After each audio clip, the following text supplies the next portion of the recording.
Bonjour, nous sommes ici pour parler de ma dernière publication que j'ai oublié de faire de la pub parce que je passe mon temps à faire de la poésie et que c'est comme ça en fait. Et comme là, grâce à Lucien, j'ai eu l'idée de sortir mon livre superbe par des moyens détournés. Je vous propose donc l'absurde ou les liaisons silencieuses suivies de facultés. Donc issues de carnets d'Amandine Pelouzoni avec incursion de ses amis fous de dos. Donc ça vient vraiment d'un carnet.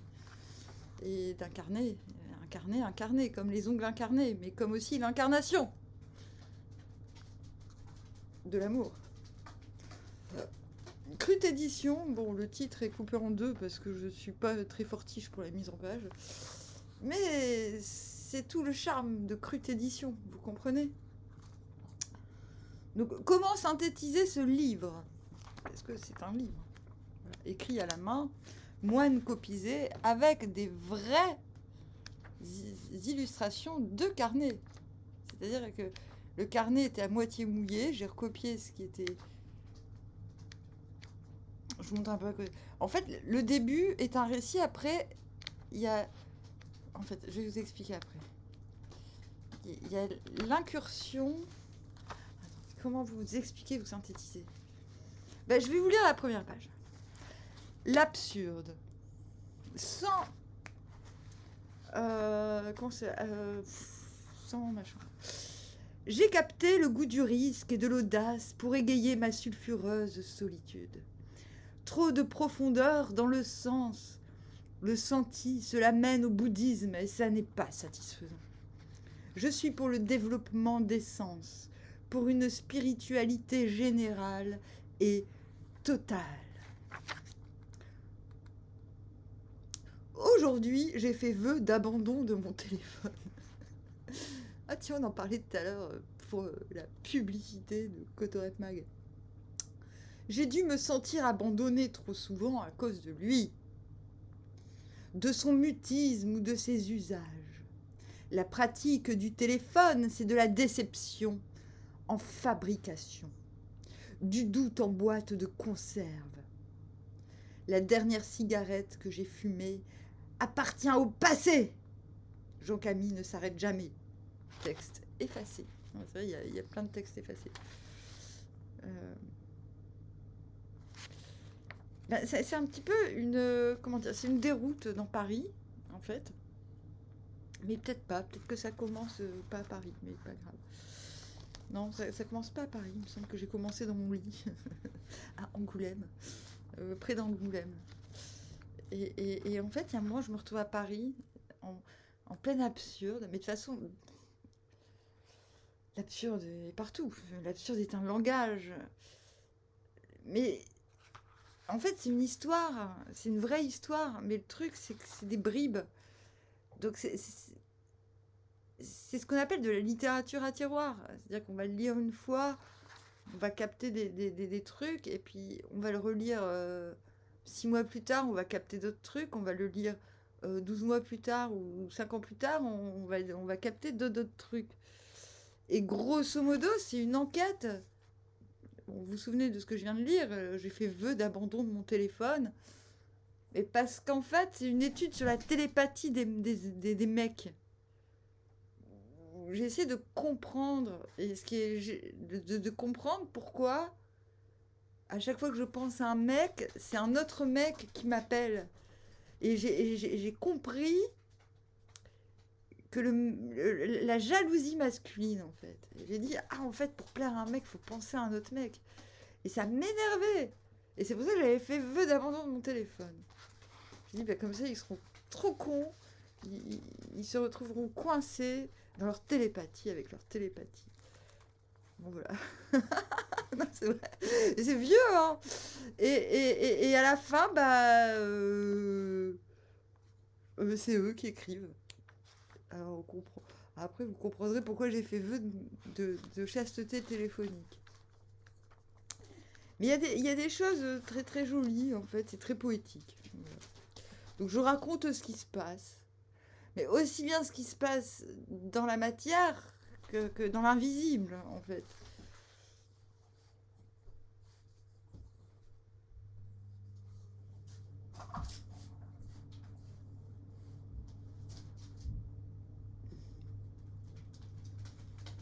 Mais des fois c'est très émotif. Je suis même très contente.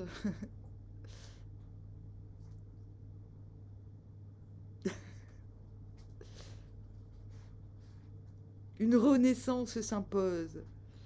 Je ne réalise pas encore la portée de mes actions de ces derniers jours. Moi, je prends très au sérieux comment dire, l'observation de l'invisible et du visible. En fait, c'est en observant le visible qu'on perce l'invisible.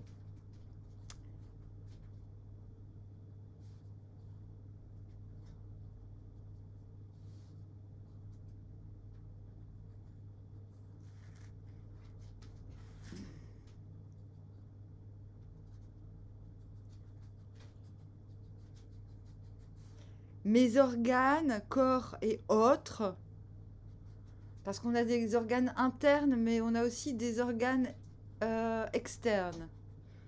Mais ça, c'est de la spagyrie appliquée, surappliquée. On en parlera dans Médecins, quand vous aurez acheté les Cotorep Magazine.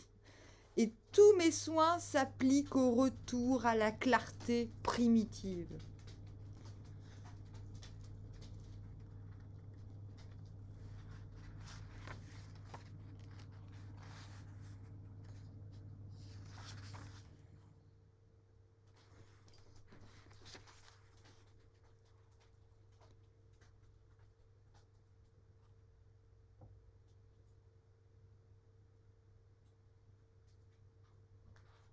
Sommes-nous les repères du trouble, virgule, point d'interrogation, dans la guerre invisible et totale, dans la vie, dans les dents, sommes-nous fous d'être ainsi et aussi riches, sans l'or, fragments de noces, et dans l'os, cheminant au travers de ces listes, artistes. Voilà. Et c'est pas... Enfin, j'ai beaucoup de tendresse pour ce ne sont pas... pour ce genre de livres qui sont finalement des blocs-notes, des carnets de voyage, même si c'est pas à l'autre bout de la terre. Mais c'est une poésie... c'est pas un livre que j'ai écrit comme mes autres livres. Parce que, en fait, vous connaissez pas tous mes livres. Il y en a pas beaucoup qui les connaissent parce que je suis assez confidentielle, on va dire. Mais ça va changer parce que je commence à comprendre ce que je peux donner, enfin, vendre, entre guillemets, et ce qui n'est pas le moment de donner. Merde, je sais plus ce que je voulais dire. Ah, je me suis habillée en russe. J'ai mis un vrai manteau de fourrure. Mais parce qu'en fait, il fait froid. Et je me suis dit, ah merde, j'avais un manteau de fourrure. Mais pourquoi pourquoi j'ai oublié? Pourquoi j'ai passé l'hiver sans mon manteau de fourrure? Putain, ça craint. Mais c'est un manteau de fourrure qui est pas très long. C'est un manteau de fourrure... c'est un peu de la triche, quoi. Moi, j'aime bien les manteaux de fourrure qui descendent jusqu'au... Enfin, moi, je suis un peu folle, quoi. Et merde, je sais plus ce que je disais sur... Ah ouais, sur mes livres. Les livres que je vais me mettre à publier, ceux qui font... même s'ils ont toujours un côté atypique, ils sont assez hybrides, mes livres. Mais il y avait l'intention d'écrire un livre. Mes livres, je les écris en général très très vite. Je trouve le titre et je n'arrête plus d'écrire pendant... enfin voilà, ma vie devient l'écriture du livre. C'est pour ça que ça fait longtemps que j'ai pas vraiment écrit un livre, parce que quand je me mets à écrire, le cosmos change. C'est-à-dire tout ce qui se passe autour, tant que j'ai pas fini le livre, se modifie. C'est-à-dire que écrire, c'est quelque chose de tellement intense que je me mettais en danger carrément pour écrire. Donc les livres que je vais sortir, ça c'est une... Si vous voulez, ça c'est un petit exemple. Parce que c'est pas un livre, c'est un délire, en fait. Vraiment, un vrai délire. Les liaisons silencieuses, parce que, justement... En fait, c'est un livre sans intention. Même s'il y avait... Le carnet s'appelait l'absurde. Donc, il y avait une intention sur le carnet. Voilà. On savait... Avant d'écrire, j'ai écrit l'absurde, parce que je savais que ce que j'allais vivre serait absurde et que j'écrirais à propos de l'absurde. Maintenant, ce n'est pas un livre dans le sens où ce n'est pas de la littérature. Mes autres livres sont plutôt de la littérature. Et je dis pas ça pour me la péter. Mais voilà, c'est tout. C'est un... Et même les textes des gars, quoi, qui étaient mes amis, sont un peu touchants. Bon, des fois, c'est des mathématiques, c'est un petit peu de l'alchimie, quoi. Des tirages de Yiking, c'est rigolo. Mais c'est mignon. Je sais pas comment dire. Enfin, bon, voilà, quoi. Donc, en attendant que je sorte Superbe, qui est un livre qui a rendu fou pas mal de gens, et c'est pour ça que j'ai dit ouais, bon, je vais attendre quelques années avant de le sortir, parce que vraiment, permettez, je bois de l'eau du robinet avec du citron dedans.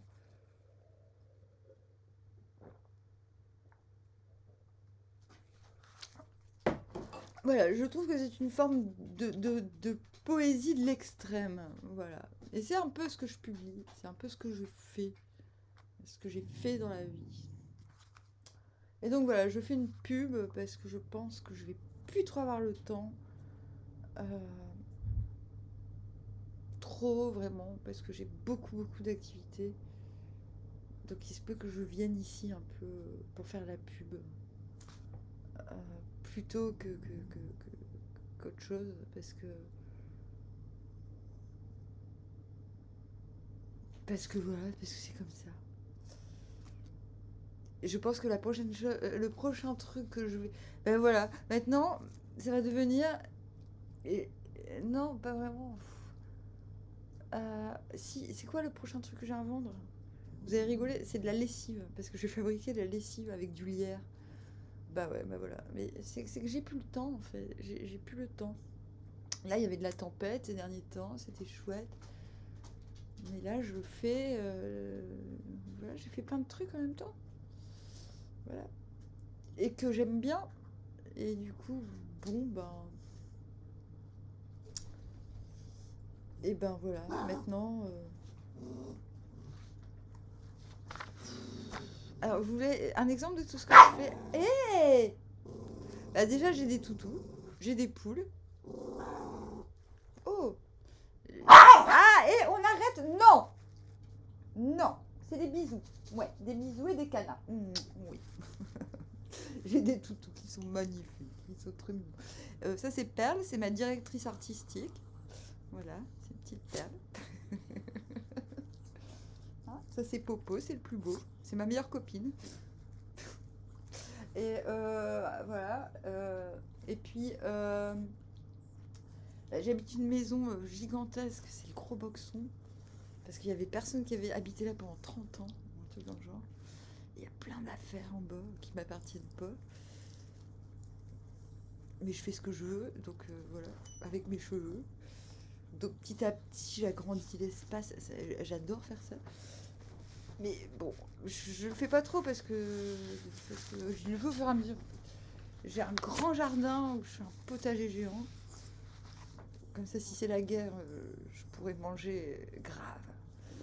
Non, c'est pas pour ça que je le fais. Et, euh, et voilà. Ah si, je vais vendre de l'ail des ours aussi.